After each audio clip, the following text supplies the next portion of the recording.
olw'okuba nti ekirwadde kino naffe kyatandise okuba nga kituuka mu makooti, tulinamu abakozi baffe abalina ekirwadde kino, abalala babajanjabira waka, abalala bali mu malwaliro.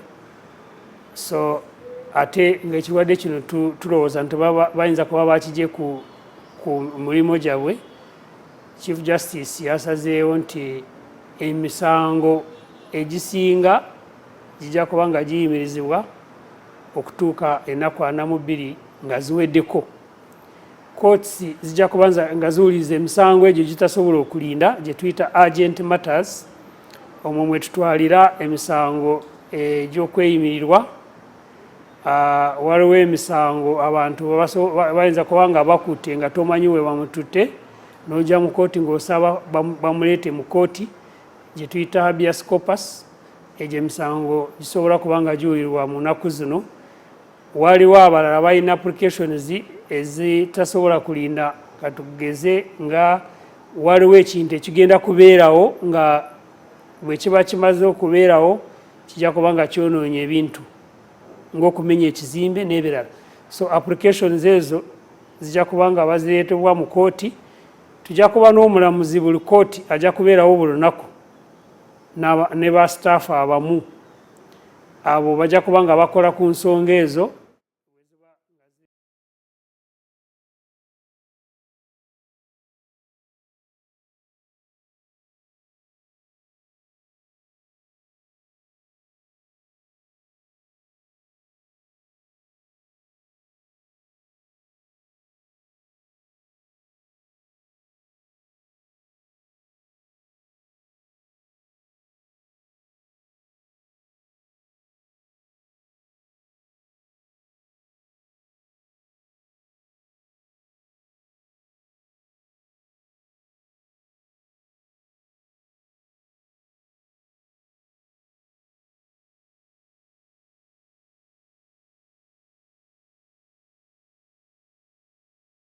Following the presidential directive on how to combat the spread of coronavirus, the Honorable the Chief Justice has issued guidelines on how the courts will operate for the next 42 days.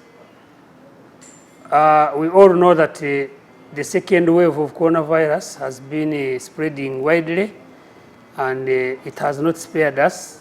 As the courts, we have had some of our staff who include judicial officers, and this has resulted into how we operate in our courts with big numbers of people.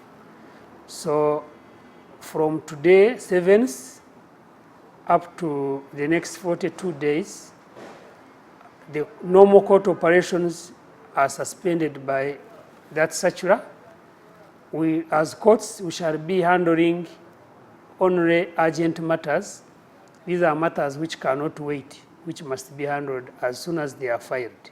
Some of the urgent matters which cannot wait include bail applications. Those ones cannot wait. Someone has been charged and he wants to apply for bail. That one can be handled.